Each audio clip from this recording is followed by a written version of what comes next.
دیتا ہے اس کی پابندی کی جائے، پھر بھی کچھ پاکستان میں جمہوری کلچر اور رویوں کو رواج دیا جا سکتا ہے. یعنی آئین بتاتا ہے کہ پارلیمنٹ کا کردار ہے، آئین بتاتا ہے کہ فوج کا کیا کردار ہے، آئین بتاتا ہے کہ عدلیہ کا کیا کردار ہے. یہ 3-4 ادارے ہیں. اگر آئین کانسٹیٹیوشن پر عمل کیا جائے تو پاکستان کو بہتر کیا جا سکتا ہے. تو ہمارا دوسرا مسئلہ کہہ لیجیے یا پہلا مسئلہ کہہ لیجیے وہ یہ ہے کہ کانسٹیٹیوشن کے حوالے سے ہمارے ہاں کبھی بھی ہمیشہ اس کو وائلیٹ کیا گیا، کانسٹیٹیوشن کو اس پر کبھی بھی عمل نہیں کیا. بلکہ آپ یوں کہہ لیجئے کہ ایک یہ بھی مینٹیلٹی ہے ہمارے حکمرانوں کی، اور پاکستان کے چاہے وہ نواز شریف صاحب ہو، عمران خان صاحب ہو، کوئی بھی ہو، تو ہر کسی کے دل میں یہ خواہش ضرور مچلتی ہے کہ وہ کسی طرح اقتدار میں رہے اور کلی طور پر اقتدار اس کے پاس ہو، یعنی بلا شرکت غیرے جسے ہم کہتے ہیں نا، یہ خواہش، خلیفہ بننے کی خواہش ہمارے ہاں. وہ آپ کو اگر آپ ترکی کو پڑھیں تو وہ طیب اردوان کی بھی خواہش نظر آتی ہے، جس طرح وہ صدر بنے اور پھر انتخابات اور الیکشن ہوئے. آپ کچھ کہنا چاہ رہے تھے؟ سر میں یہ کہنا چاہ رہا ہوں کہ جس طرح آپ نے ذکر کیا ذوالفقار علی بھٹو صاحب کا، وہ اگر دیکھا جائے ہمارے اگر کھلی زبان میں کہا جائے جرنیلوں کے بعد تو سب سے زیادہ ان سیاستدانوں نے ہی بیڑا غرق کیا. جتنا یہ اسلامی تحریکوں نے کوئی جتنا رول پلے کیا وہ تو شاید 10-20% ہوگا، لیکن اگر ذوالفقار علی بھٹو کی وہ کرتوت دیکھے جائیں جو انہوں نے اپنے اقتدار کو حاصل کرنے کے لیے ملک کو، یحییٰ خان کے بعد سب سے بڑا رول تو ان کے اوپر ہی ہے نا جی.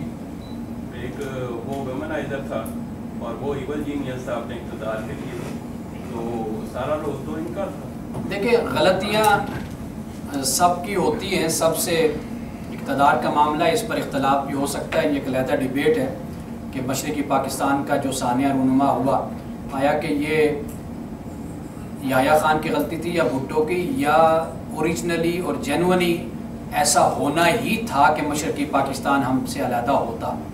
وہ اس کے پھر فطری اور قدرتی وجوہات وہاں پر ویسے ہی موجود تھیں. یحییٰ خان نہ بھی ہوتا، بھٹو نہ بھی ہوتا، پھر بھی مشرقی پاکستان کیا ہمارے ساتھ رہتا یا نہ رہتا. Adding fuel to the fire ان دونوں کا تھا. یہ ایک علیحدہ، میں وہی عرض کر رہا ہوں کہ نام ان کے پڑ گیا، یحییٰ خان کے پڑ گیا یا ذوالفقار علی بھٹو کے پڑ گیا، وہ ایک علیحدہ بحث ہے. لیکن آیا کہ رہتا یا نہ رہتا، یہ بھی ایک بڑی ڈیبیٹ ہے. اس پر بات ہونی چاہیے، اور پہلے دن سے اس پر لوگوں نے بات کی بھی تھی کہ جب قائد اعظم کو کہا کہ بھئی ان میں بڑا فاصلہ ہے، دونوں میں اتنا کئی میل کا فاصلہ ہے، تو یہ دونوں کیسے اکٹھے ہو رہیں گے. تو قائد اعظم نے یہی کہا تھا کہ بھئی اسلام دونوں کا مشترکہ ایک ہے کہ جس بنیاد پر دونوں اکٹھے رہیں گے. تو لیکن وہ پھر معاملہ آگے نہیں چل سکا. تو یہ خیر ہم کسی اور طرف نکل جائیں گے. میں چند باتیں صرف آپ کے سامنے پاکستان کے جو صورتحال ہے جمہوری حوالے سے اور یہاں پر جمہوریت کے نہ پنپنے کی وجہ، میں وہ چند باتیں آپ کے سامنے رکھ رہا ہوں کہ ایک تو جاگیردارانہ ذہنیت، اور دوسرے نمبر پہ جو ہمارا کانسٹیٹیوشن ہے اس کے جو ہمارے ہاں مسائل پیدا ہوئے کہ سب نے اس کو وائلیٹ کیا. اور ضیاء الحق صاحب کا تو یہ الفاظ تھے نا کہ یہ ایک کاغذوں کا پرندہ ہے، اس کی کیا حیثیت ہے. تو یہ ایک فوجی ہی الفاظ بول سکتا ہے ایسے الفاظ، ورنہ کانسٹیٹیوشن کو جو ایک عمرانی معاہدہ ہے، ایک پوری قوم کا کانسنسس ہے، اجماع ہے، اس کا بڑا ایک تقدس ہے، سینکٹیٹی ہوتی ہے اس کی، کہ اگر ہم آج جمع ہیں تو اس میں کانسٹیٹیوشن کا ایک بڑا اہم کردار ہے کہ اس نے ہمیں جوڑ کر رکھا ہے.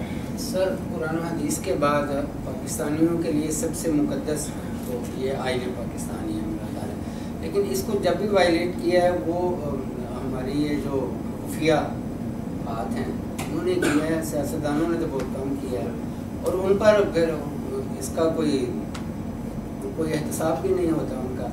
اگر پرویز مشرف کو سپریم کورٹ نے سزا دی ہے تو آپ نے کچھ سنی تھی غفور صاحب کی پریس کانفرنس؟ میں وہی عرض کر رہا ہوں کہ جس کے ہاتھ میں کہ بندوق ہوگی، طاقت ہوگی، تو واضح بات ہے کہ پھر جس کی لاٹھی اسی کی بھینس ہوتی ہے. تو معاملہ وہی ہے پھر، یعنی اس پر اب ہم کیا روشنی ڈالیں. تو یہ حقیقت ہے کہ پہلے دن سے ہی پاکستان اسی مشکل کا شکار ہے. قائد اعظم جی ایک میرا بھی سوال ہے کہ اگر یہ سب کچھ یہی مطلب یہ جو بھی ہے یہ سب مل کے کر رہے ہیں تو ہر بات پھر علماء پہ اور مذہبی قائدین پہ کیوں آ جاتی ہے؟ مطلب ان کی وجہ سے یہ وہاں ہوتا ہے۔ اب آپ دیکھیے کہ اس وقت 3 صورتحال ہمارے سامنے بیٹھ کر آ گئی ہیں۔ وہ بھائی کہہ رہے ہیں کہ بھئی فوج بھی ذمہ دار بناؤ تو سیاستدان بھی ذمہ دار بنتے ہیں۔ ہمارے ڈاکٹر صاحب کہہ رہے ہیں کہ بھئی پیچھے جو خفیہ ہاتھ ہیں ان کا کردار ہے، فوج ہے ہمارے سامنے۔ آپ کہہ رہے ہیں کہ علماء پر ذمہ داری کیوں ڈال دی جاتی ہے؟ تو میرا خیال ہے کہ سب ذمہ دار ہیں اپنی اپنی جگہ۔ فوج کو ڈیسائیڈ کر دیتے ہیں پاکستان میں لاگو ہوا تھا، سب ذمہ دار ہیں۔ میرا خیال ہے کہ میرا خیال ہے میں بھی ذمہ دار ہوں، لیکن بہرحال یہ ضرور ہمیں دیکھنا ہوگا کہ طاقت زیادہ کس کے پاس ہے، قوت کا طاقت کا سرچشمہ کون ہے، اتنا وہ ذمہ دار ہوگا۔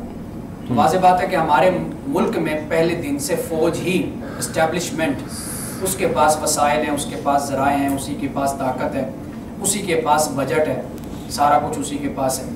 تو ہم یہ کہہ سکتے ہیں کہ یہ ایک اقتدار کی کشمکش ہے، ٹکراؤ ہے، آپس میں چل رہا ہے۔ جو سر اس طرح مجھے ایک جوک یاد آیا، کمپنی نے ایڈ لگایا کہ ہمیں سب سے زیادہ ذمہ دار بندے کی ضرورت ہے اپنی کمپنی کے لیے، تو وہ چلا گیا انٹرویو دینے، تو ایک لسٹ لے کے چلا گیا۔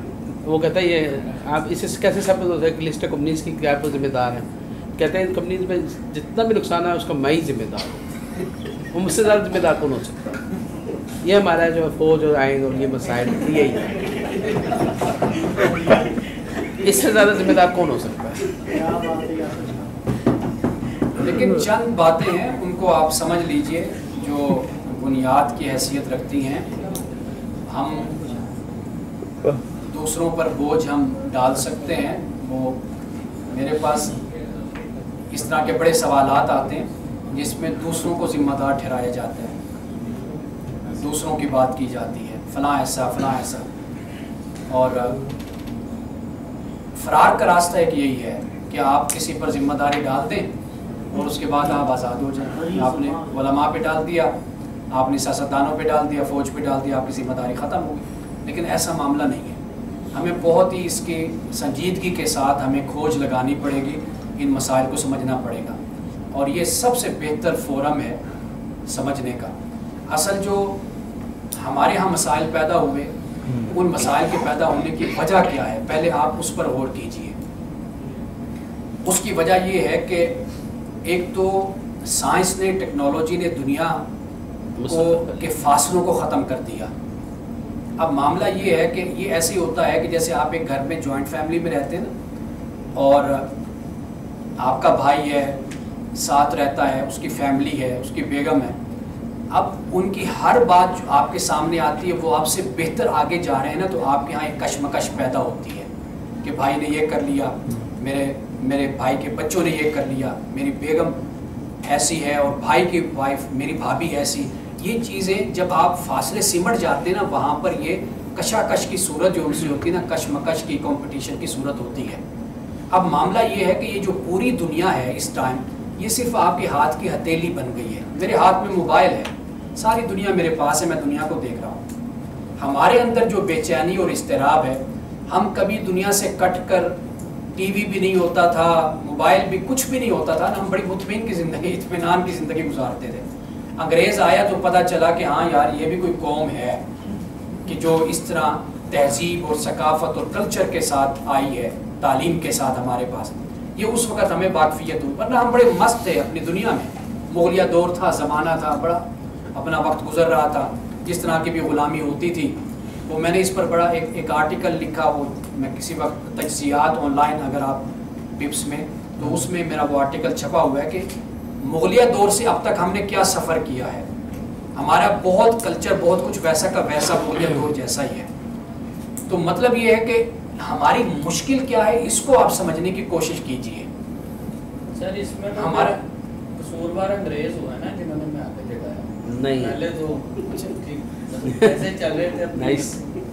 تو میں بات مکمل کر لوں تو ممکن ہے کہ آپ کی اس بات کا جواب اسی کے اندر آ جائے۔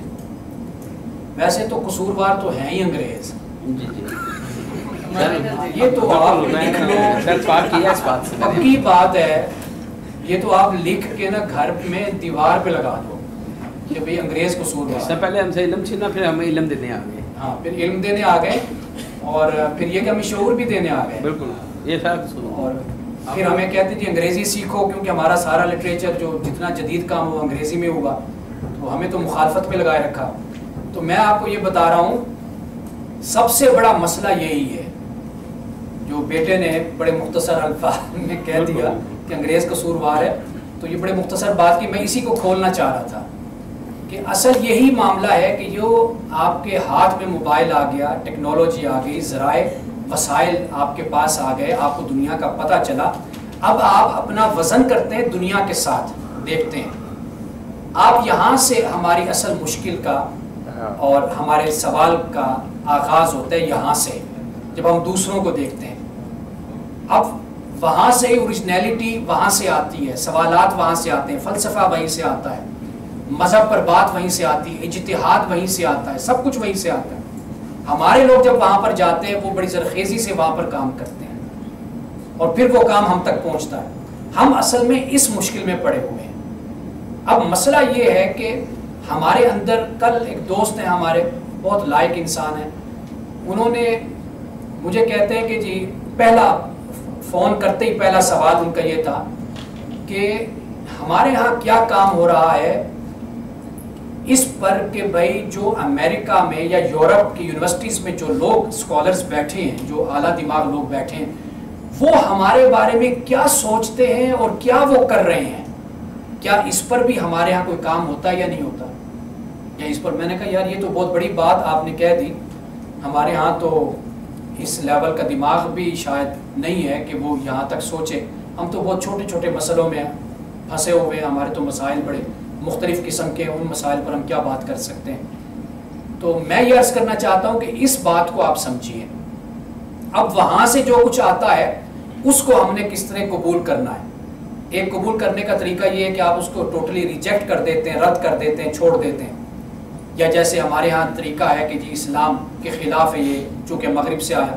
ایک ہے کہ آپ اس کو ریفائن کرتے ہیں، فلٹر کرتے ہیں، آپ اس کو دیکھتے ہیں، پڑھتے ہیں، سمجھتے ہیں، پھر آپ اس کو قبول کرتے ہیں، آپ اس کو رد کرتے ہیں.